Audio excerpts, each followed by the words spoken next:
Good morning, basic people. Welcome to the People's Basics and another episode of the Commoner's Corner.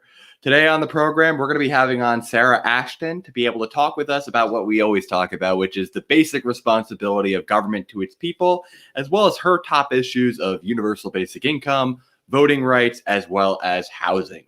We want to encourage you all to come and join these conversations and sign up to have one yourself, because we want to understand what you, the basic people, think the responsibility of government is to its people. Likewise, help the movement grow by liking today's video and sharing it along with others so that more people can hear real people's thoughts instead of just all those politicians and pundits.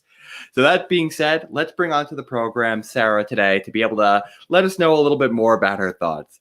So welcome to the program, Sarah. Welcome to the People's Basics.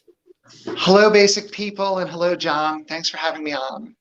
You're very welcome. It's a pleasure to be able to talk with you. So, Sarah, as we do it with every episode, we want to get to know the people that we're talking to before we hear their thoughts on the political realm. Can you let our audience out there know a little bit more about yourself, where you're from, what you do, and how you politically identify? Absolutely. So again, thank you for giving me the platform this morning to speak to your audience. I am from Las Vegas, Nevada. I've lived here for 17 years, first moved to Las Vegas in 2004, and I'm getting ready to run for Las Vegas City Council. So it's a very exciting time. And as for my profession, I've been an analytics strategist for about a decade and a half, mostly dealing with real estate, but also healthcare and some new media. And so ultimately, I am finding myself in a city that adores numbers, as you can imagine, due to the casino industry. But we also have to realize that human beings can't just always be quantified by the numbers that they represent. This is true. And I guess sometimes we also are using like the wrong numbers, sometimes even to measure how the people are doing. So when it comes to analytics, I'd love to ask you, in your opinion, like what are some of the basic things that you've been seeing in the numbers that are troubling concerns for you in your area that's making you feel like you want to gear up for such a run? I appreciate you asking that question. So I found myself at the vanguard of the COVID situation, where a company brought me on last year in February, right before COVID actually, to do analytics for their CMS, Center for Medicaid, Medicare, projects that they were undertaking. It was a home health and hospice company located in 3 states. And when COVID hit, I was basically thrust into the position of having to be our COVID analyst.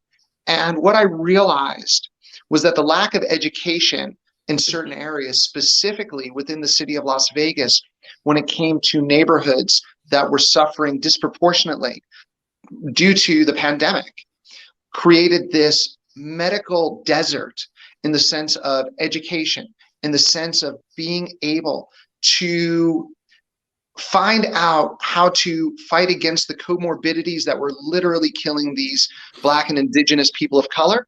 And so it wasn't just an issue of what we were seeing due to the pandemic. It was what we were seeing leading up to the pandemic.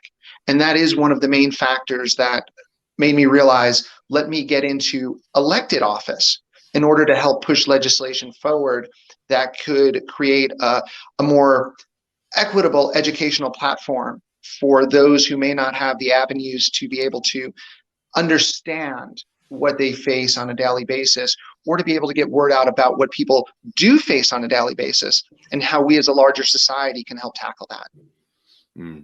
So let me ask you, in the coming years, which I'm assuming you would be wanting to serve in office, it wouldn't be in 2021 itself, it would probably start in 2022. I want to ask you, a lot of this feels like we're trying to get through this recovery now. We got the vaccine rollout going through. What do you see as the long-term implications of COVID, even if we can continue to do these vaccine rollouts? What do you think we're going to likely need to be doing in like 2022 and beyond?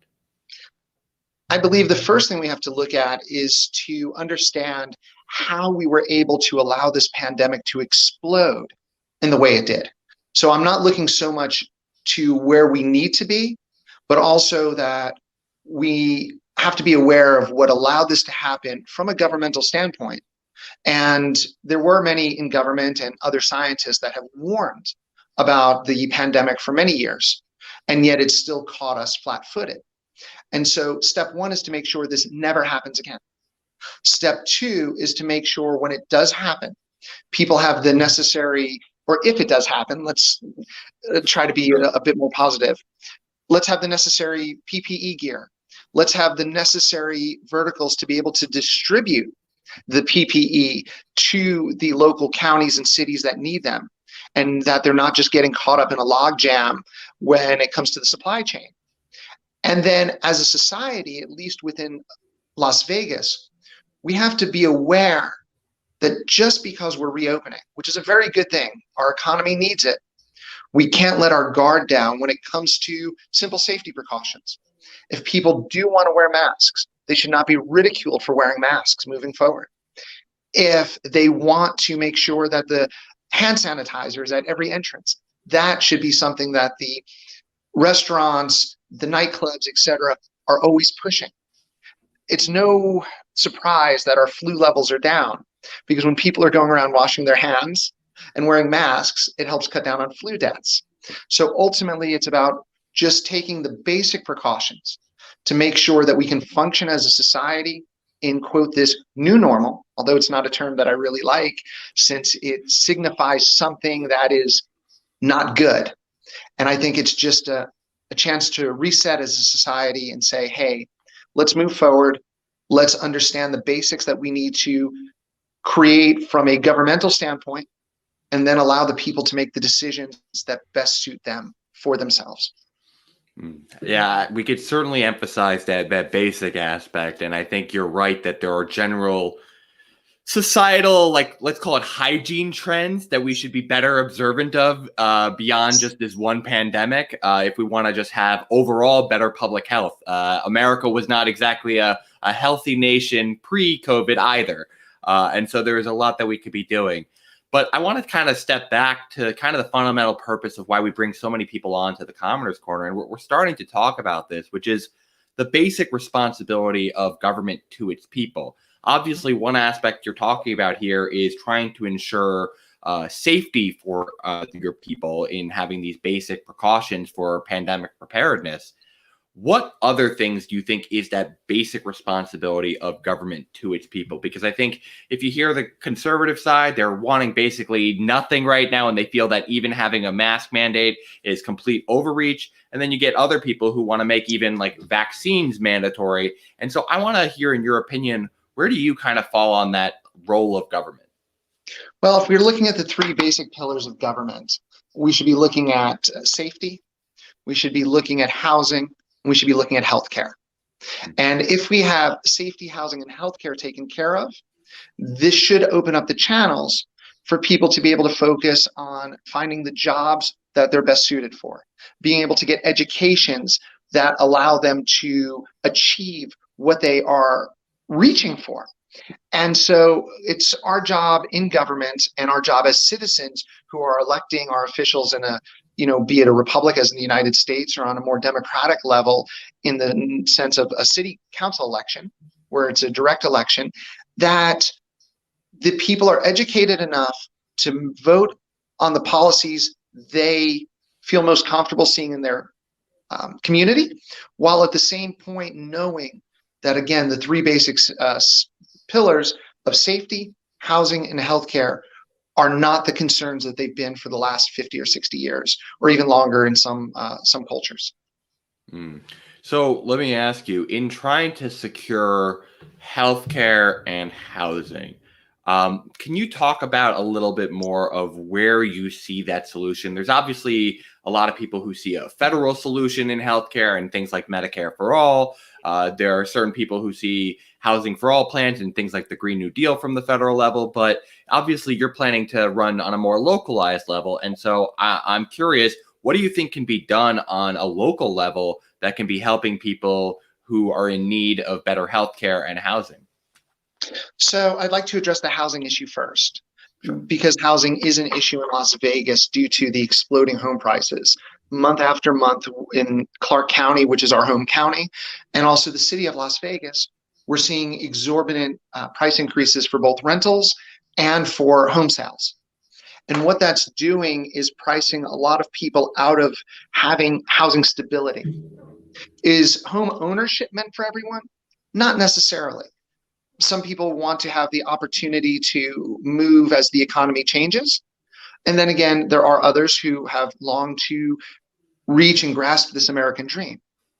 And part of my platform is to point out the fact that wealth is normally generated through housing in this nation and has been for many, many decades.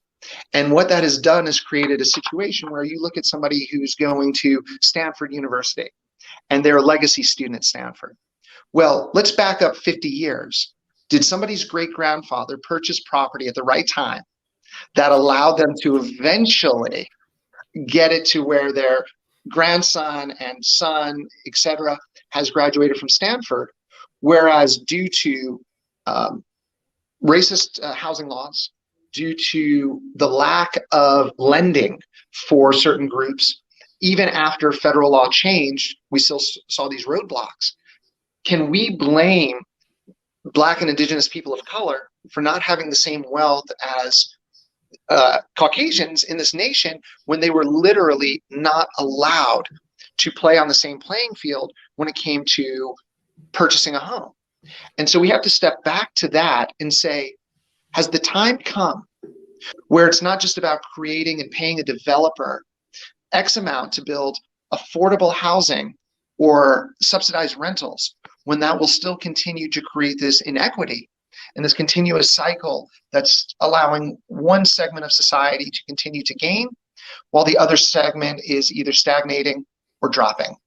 And that's what I want to work on from a legislative standpoint, is how do we put money back in the hands of people that have been for 50 or 60 years not given the opportunity to make the same financial choices as their neighbor living a mile or 2 miles away.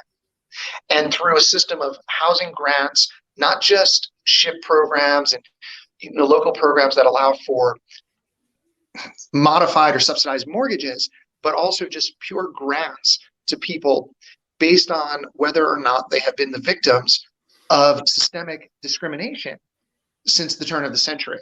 Las Vegas has existed since 1905. What's been going on from 1905 till 2025 is what we have to ask.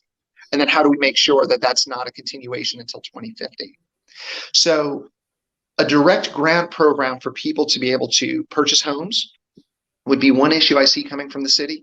And the second issue is, instead of paying these developers to create subsidized apartment rentals and then the landlords being able to continuously receive return on their investment, while my fellow residents in Las Vegas and throughout the United States are just scraping by, trying to fight to get that monthly payment in, why don't we create a system, and something that you're familiar with in New York, and especially in the Northeast, a system of co-ops? We pay developers to come in, build these co-op programs, and then allow for somebody to buy in to the notion, concept, and reality of ownership, and then the pride of ownership that goes with it, and the stability as well. And so those are 2 points. Yeah, I think that's very important. I think overall what I'm hearing is this theme of equity that has been historically kept away from communities of color, from things like redlining. We had the original idea of potentially doing a form of reparations when we had let the slaves go, of 40 acres and a mule, that we never honored. And so there are many a case where it's, intergenerational wealth that has led us to where we are today, where it's not that, mind you, there are still some issues of inherent systematic racism, but it's like, if you simply don't have the capital from historic segregation and injustice, of course you can't just be like, oh, go compete and it's a fair game now. It's like, it's already biased. And so one aspect that you talked about in that as well was trying to get money to people. And I know one of the things that you had signed up and told us about that you're very interested in is universal basic income as a concept. And so I wanted to ask you, is that more of a federal vision of what you want to hope to have that, or do you see that being also applicable as a concept to local governments as well? Everything I'm speaking of today, I'm looking at from the city of Las Vegas's lens. I don't have a lot of faith with the gridlock taking place right now on a federal level of seeing anything get done for my state, my county, or my city, due to the tremendous push towards a more, I hate to use this term because it oftentimes gets utilized as a negative connotation, but a progressive future in the state of Nevada, led by the newly elected officers of our state Democratic Party, as well as the local county party, gives me hope that in collaboration with the state legislature, we would be able to get certain taxes passed that would actually allow for a more robust economy and to put the money back in the hands of the residents of Las Vegas. That would be done through something similar to what you have in Alaska, which is the Alaskan Pipeline Fund. And it's what I'm calling the Vegas Promise. So as opposed to a full UBI, it would be a yearly dividend based on the overall economic growth that we would be finding within the city of Las Vegas across three industries.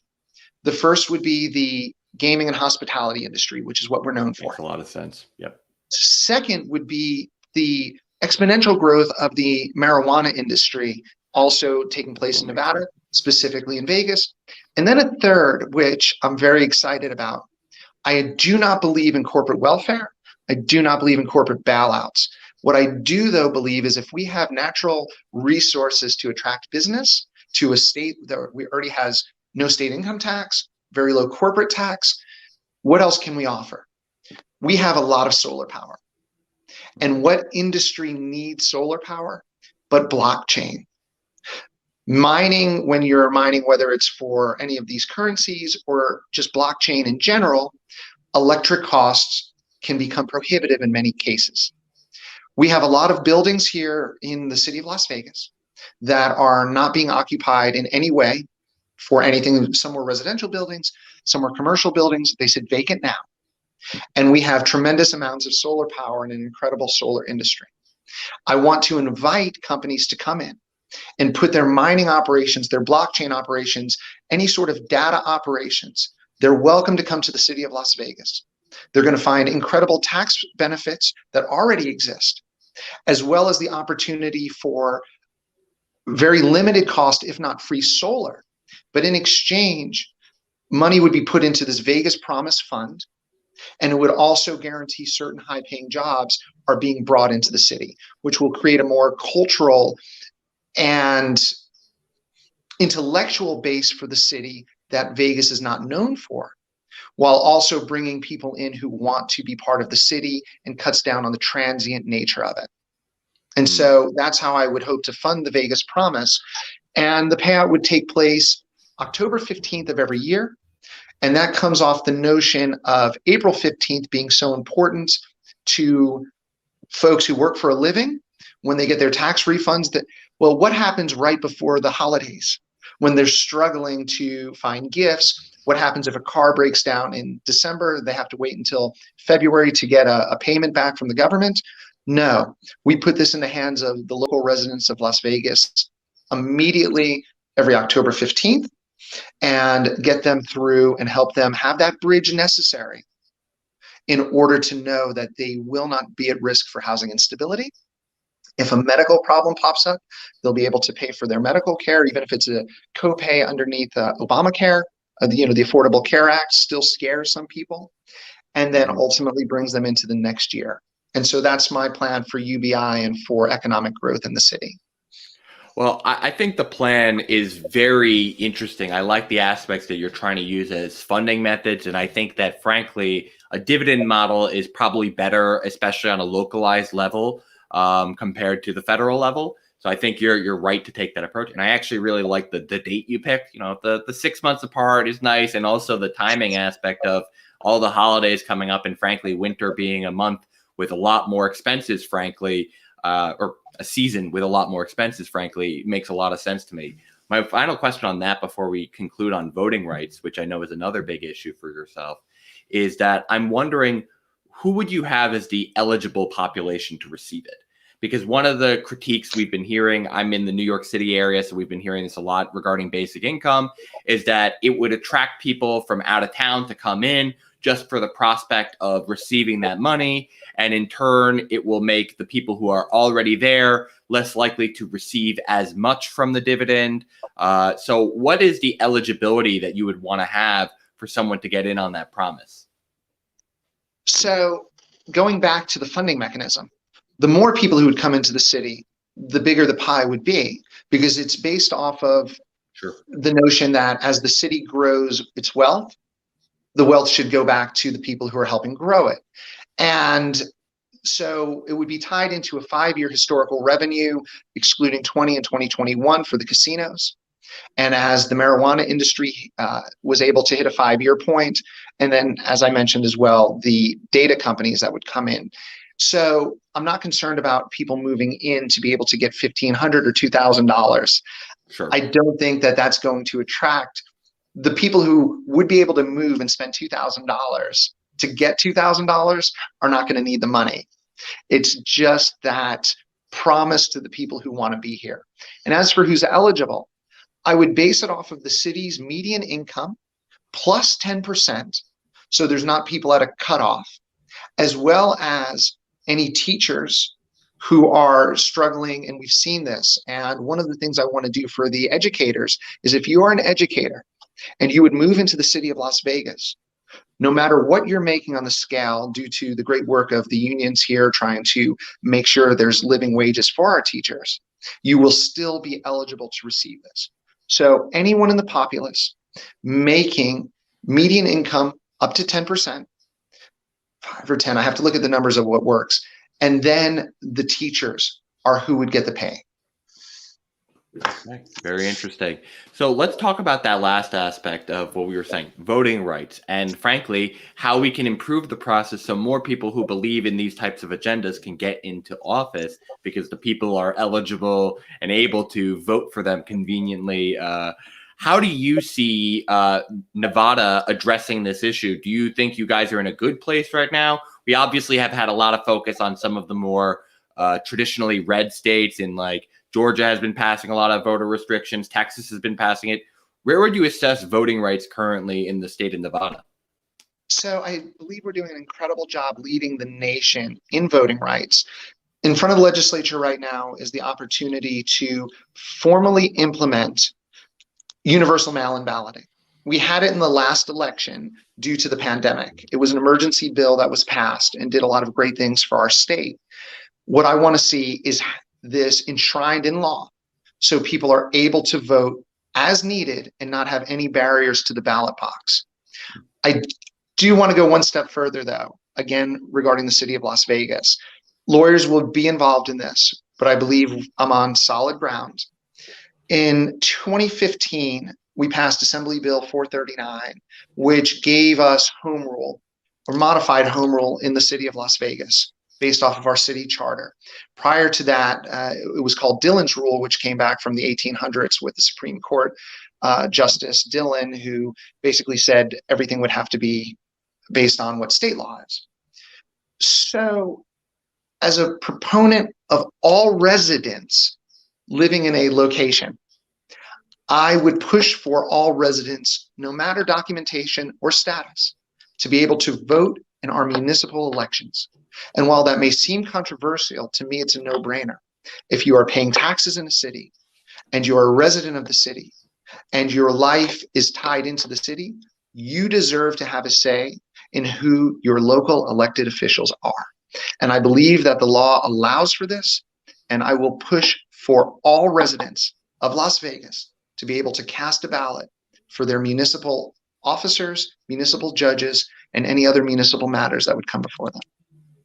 I would assume you'd have some duration of a residency requirement, though, right? So it's not just like anyone coming in from out of town can suddenly be able to vote. Like usually, even in like New York City, where we kind of are starting to embrace this ourselves, we have like a New York City ID that we require people to have a certain residency requirement to be able to obtain and vote in our elections. Do you have a similar concept in mind for Nevada?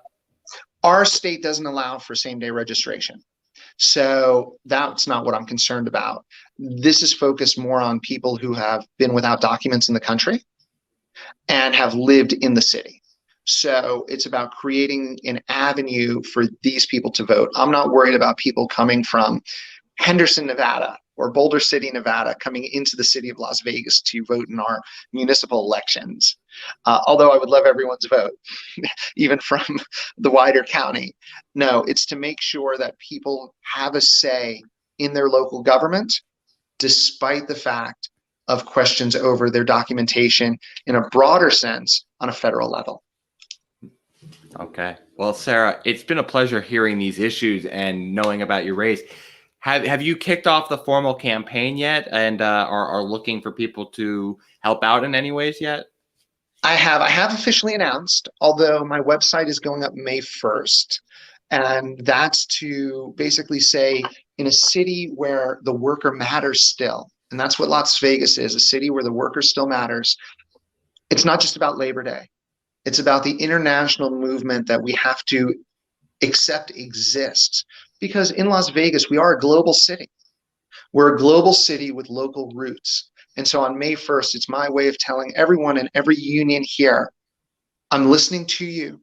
I'm standing with you. And so is our city. And so on the 1st of May will be the official launch. If people want to reach out to me before then, I'm on Twitter, Sarah Ashton or Sarah DOTAC. So Sarah.AC on Twitter, which stands for Sarah.Ashton Cirillo. Okay. Well, we do encourage everyone to please go follow Sarah. We have had a lovely conversation today. And Sarah, I want to ask, do you have any final thoughts that you want to just share with the audience before we go? Or as we like to ask all of our guests, we like to turn the tables sometimes. Do you have any questions for me before we conclude today's episode? First, I would just like to say thank you to you and your audience again. If you'd like to reach out to me on Twitter, Sarah.AC.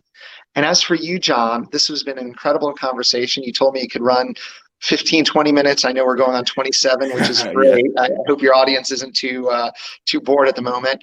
But your posters behind you, what relevance do they have? I love this. I've never gotten to fully explain this. So I'm a big proponent of universalism. So here we have a poster of universal wisdom. So this is my idea of that we should all be looking to embrace the commonalities of us all before we look for the divisions in us, and that there is true wisdom that we can all share with each other. It's kind of a sense of spirituality too, that we are all interconnected. This one over here is universal energy. This is, again, I think we should be trying to give each person the respect of like a positive energy, and that we are valuing all people. This one up here, I just like democracy. It's a reference to The Godfather. It's a great movie. And then I'm a big basketball player.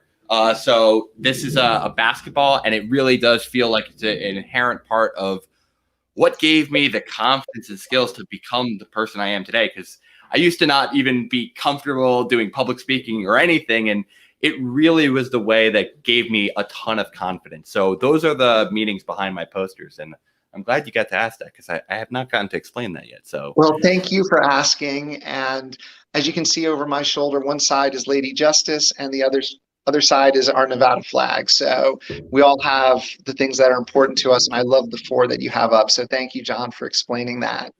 Oh, you're very welcome. Well, Sarah, it was such a lovely time being able to talk with you. We encourage you all, go to the Sarah.AC to be able to follow her when the official campaign launches. And again, Sarah, thank you for joining us today. Bye, guys. Thank you. Okay, everyone. So that was Sarah. We got to have a lovely conversation today. I want to encourage you all to make sure that you like and share today's video so that more people know about what she's doing in her local race, and so that more people know we're having these conversations to talk to basic people like you. And so if you want to come on and talk to us, in the description section down below, we have included a link of our link tree that can connect you to all of our communities, as well as our Calendly, where you can sign up to come on to an episode. We really want to talk, so please consider doing that. That being said, we hope you have a great rest of your day out there. It's going to be a lot going forward that we have going on. So come get connected with us. Hop into our Discord if you're so inclined. We got a lot of work to do. But that being said, my friends, I hope you have a great rest of your day. And as always, I hope you stay basic out there.